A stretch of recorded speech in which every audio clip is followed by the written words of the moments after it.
Honored morons. Luna spoke each word through gritted teeth as she wrote, her quill flitting back and forth across the page with the force expected of a pony who had hit her irritation threshold more than an hour prior. Thank you so very much for inviting me to your trite celebration, she continued. Her eyes were staring into the distance, boring a hole in a convenient armoire with their gaze. Truly, 'tis the privilege of royalty to attend so many meaningless parties as an honored guest. We greatly enjoy such frivolities and encourage you to continue extending such invitations where possible to waste even more of our precious time. Sighing, she set the quill down, picking up the paper and crumbling it with her magic before tossing it into the fire. The pony she was supposed to give the speech to didn't deserve her rancor. Yes, many of the nobility could be airheaded, and some of them only participated in the cause for the benefit of their social standing. But there were good ponies that would be present at the dinner. There was also the matter of how displeased Celestia would be. Being the big sister meant that the Sun Princess had considerable talent for guilt trips and side eyes, and the thought of months of those was sufficient to dissuade any lingering temptation Luna might have still felt. Attempt 28, she muttered, pulling a fresh parchment from the top drawer of her desk. She knew that, if she could swallow her pride long enough to reach out to them, Celestia or Twilight would be happy to help her write the speech. Celestia herself had spoken to the guardians of the sacred cradle just a few years prior, and would no doubt know exactly what to say. But admitting that she had lied to them when she'd said that the speech was coming along just fine wasn't something she wanted to do. Honored guests, she started again before stopping. Oh, this is hopeless. Fortunately for Luna, there was another option.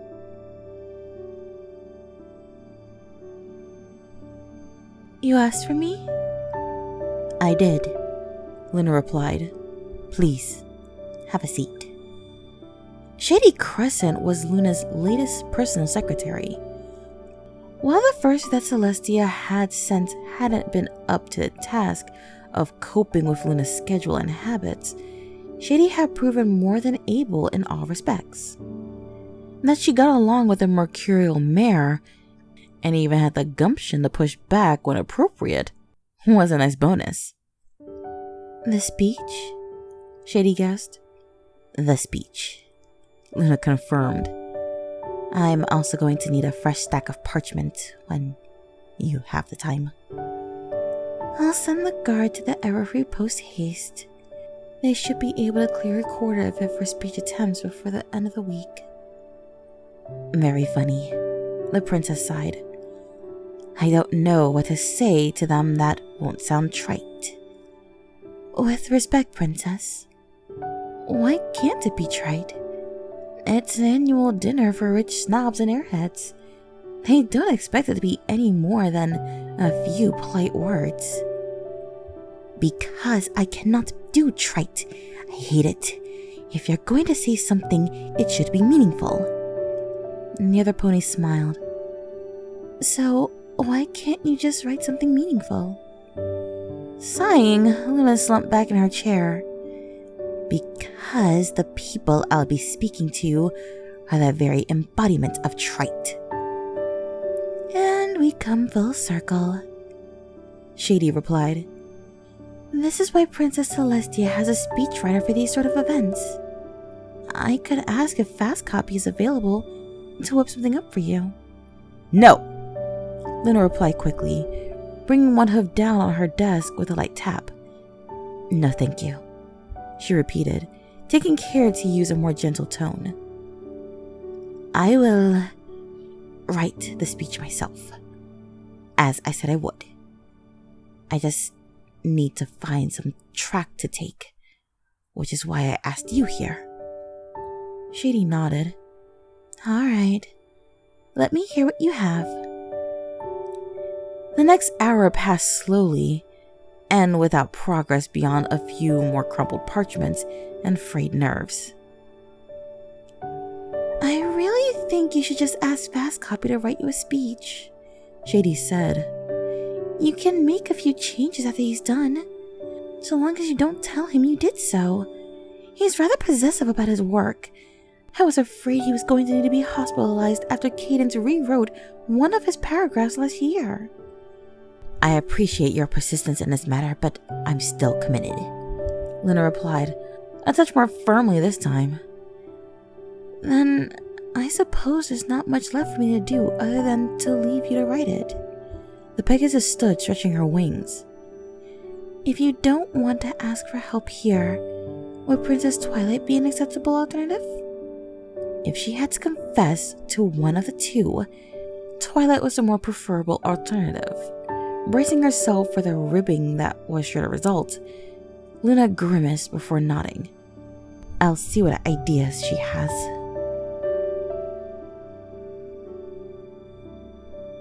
One of the benefits of dating the most magically curious mare in Equestria, who had possibly been the most magically inventive mare as her apprentice, was encountering wildly creative applications of said magic. Given the constraints of their time, and to say Spike, an extraordinary message load that was sure to result when Twilight and Luna conversed regularly, Twilight had come up with a pair of enchanted parchments that were linked to allow messages to be sent from one pony to another.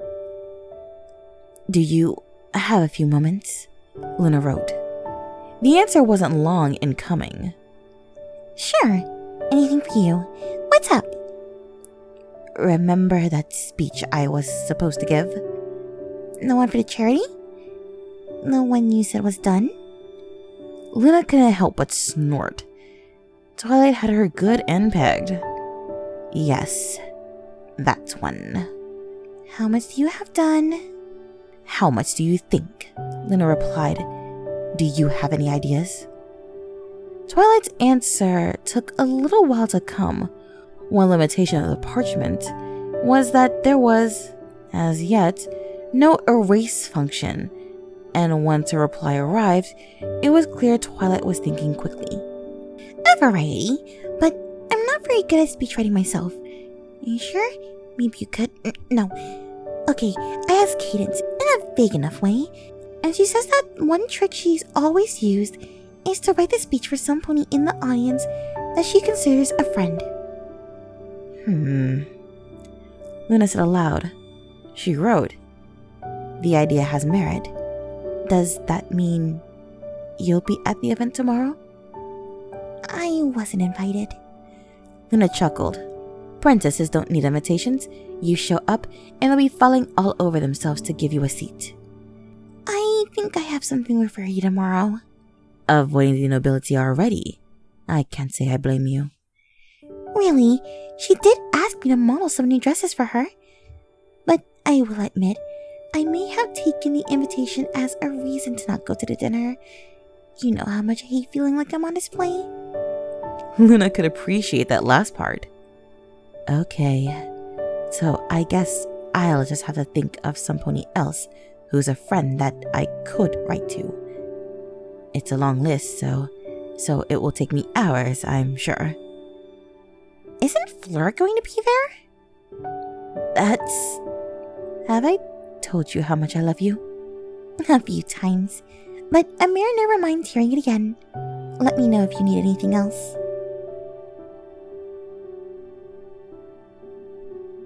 I would like to thank all of you for the warm welcome you have extended to me tonight. Luna paused to allow the pony's sound to applaud. That was another feature of her position. Ponies applauding her every move. The cynical part of her mind wondered whether they would applaud her on the toilet given the opportunity. Sitting at one of the tables closest to the podium was Fleur de Lis, one of Luna's few friends. She was wearing an elegant dress, a rarity, Luna suspected, though it was outshone by the smile on her face. Smiling back at her friend, Luna took a steady breath, blinked a few times to clear her vision, and started to read. Support me on Patreon. Subscribe and make sure to ring that notification bell to know when I post new content. And please, feel free to join the Lotus Garden.